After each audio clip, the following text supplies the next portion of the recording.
Hey, I'm Allen Nieves, and I want to talk with you in this video about demos. And if I don't take too long, I'm also going to talk about coaching. I'm probably going to break it up into two videos because demos and coaching kind of go together, whether you are a voice actor that is very experienced or you're just getting started or trying to figure out whether or not it's for you.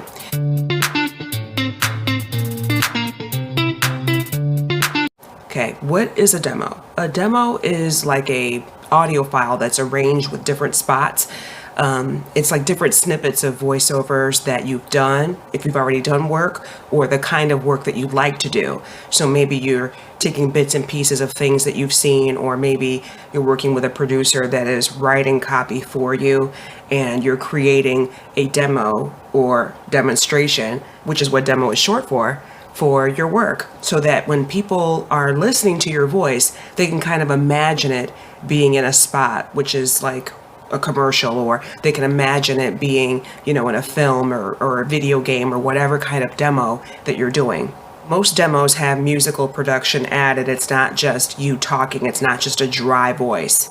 So for example, if you have a commercial demo, you've got 5 or 6 spots. Maybe you have a car commercial. You've got for a woman, you might be a mom with a new baby and diapers. You might be doing a beauty ad, just all different types of commercials, so they can kind of see, how your voice would play into those different types of products. Your demo is important because it's like a calling card for you. It's because it demonstrates your acting abilities, but only vocally. I did a previous video where I talked about VO genres, which are also known as categories of voiceover that you can do. Animation, e-learning, commercial, narration, all these different types of genres. And as I discussed in that video and in my live, each of those requires a separate demo. The reason why they require a separate demo is because people that want to, possibly work with you, voice seekers, creative directors, ad agencies, and what have you, production houses, they only want to hear what's relevant to them.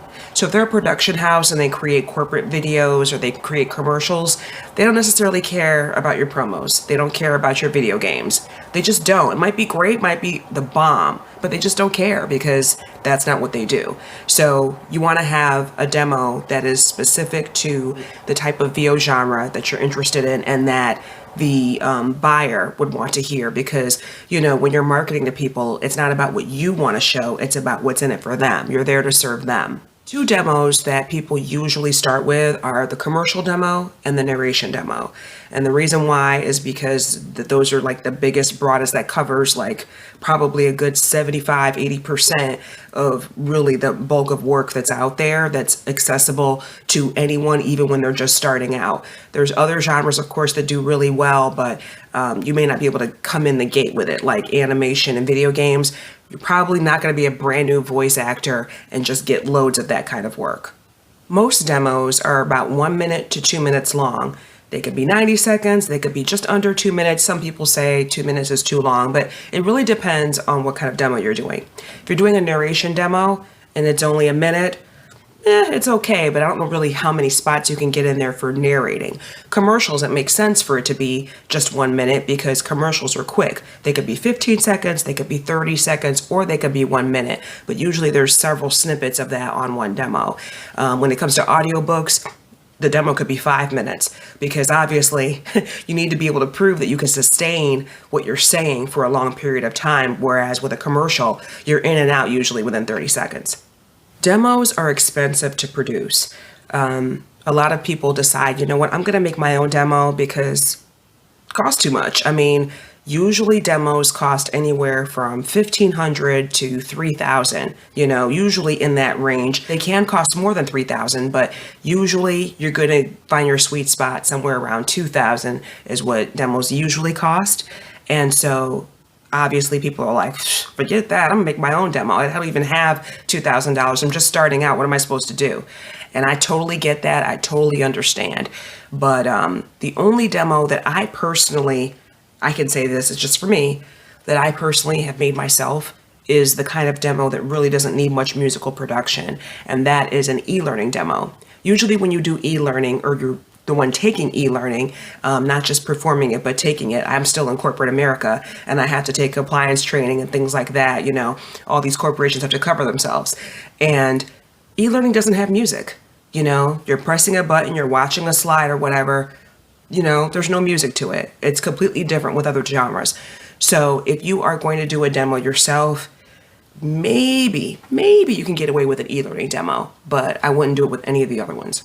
I have heard on different agent panels at different conferences that when someone hears a demo and they can tell that it has been self-produced and that person doesn't have many production skills, that it's a real turnoff for them, and they're like, oh, this person is an amateur, click, I'm not even going to keep listening to this demo. There's no way that I'm going to listen to 20 seconds of this, let alone a minute, because I can tell that it hasn't been produced professionally, and this person doesn't take pride in their work, and they're not even serious. So why should I be serious if they're not even going to be serious and they're not going to invest in themselves? There are a lot of demo producers out there. I'm not going to recommend any on this video because things change all the time, and unfortunately people that have great reputations, it's just not always enough. You got to work with someone that you vibe with. You guys have a compatible personality. It's not just all about price. Do they see something in you? Do they want to just take your money and run? Do they do good work? Go to their websites. When you do the internet searches for demo producers for voiceover, listen to the ones that they've produced. Do you like their production skills? Do you like their style?